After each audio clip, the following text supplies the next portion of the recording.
በስመ አብ ወወልድ ወመንፈስ ቅዱስ አሐዱ አምላክ አሜን። የተወደዳችሁና የተባረካችሁ የክርስቶስ ቤተሰቦች እንደምን ቆያችሁ? እንደምን ሰነበታችሁ? የረዳን ያገዘን የጠበቀን ያሻገረን ራሱን ለሞት ለኛ ሲል አሳልፎ የሰጠን አምላካችን እግዚአብሔር የተመሰገነ ይሁን። ዛሬም አንድ ጣፋጭ ታሪክ አቀርብላችኋለሁ። በገነት የሚኖረው ባለጸጋው ሰው። መምህራን ከሚባሉት የሃይማኖት ሰዎች መካከል አንዱ አይኖቹን ወደ ላይ አቅንቶ እግዚአብሔርን ከሕይወት በኋላ በገነት ስለሚኖረው ስልጣን ወይም ደረጃ ጠየቀው።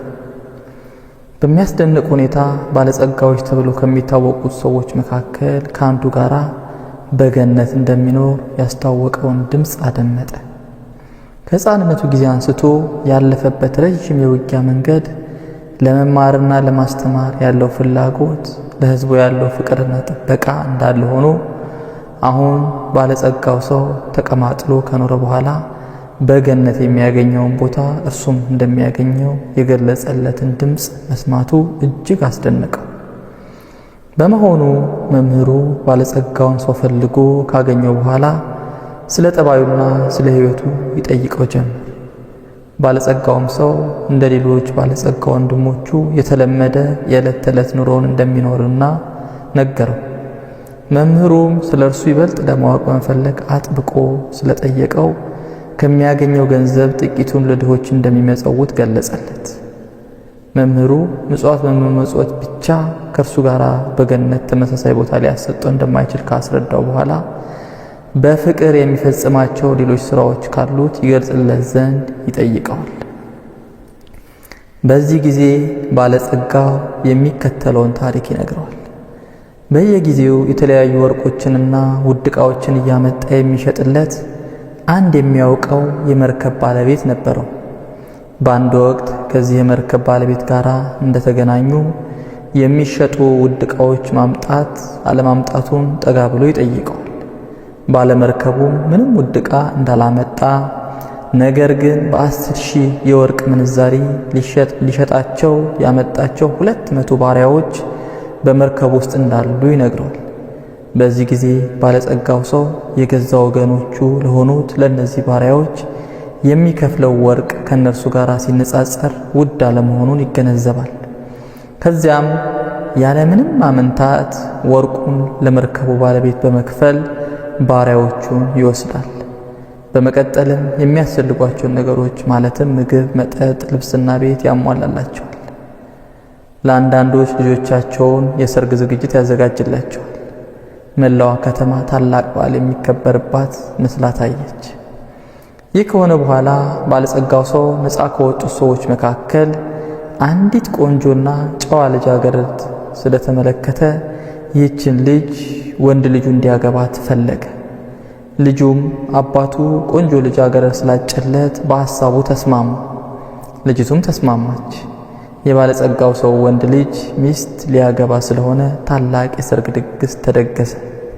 መላው ከተማ በደስታ ተዋጠች፣ በተለይም ነፃ የወጡት ባሪያዎች። ይህ በሆነ በማግስቱ ባለጸጋው ሰው ነፃ ከወጡት ባሪያዎች መካከል አንዱን ሲያዝንና ሲተክስ ስለተመለከተው ወደ እርሱ በመጠጋት ለምን እንደሚያዝንና እንደሚተክስ ሲጠይቀው ምንም መልስ ሊሰጠው አልቻለም።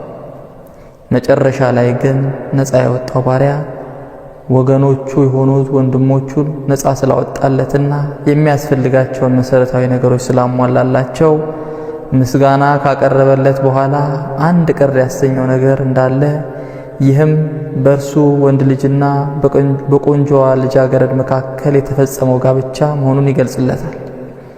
ነፃ የወጣውን ባሪያ ያሳዘነውን ነገር እርሱና ቆንጆዋ ልጃገረድ ነፃ ከመውጣታቸው አስቀድሞ ለመጋባት የወሰኑ መሆናቸው ነበር።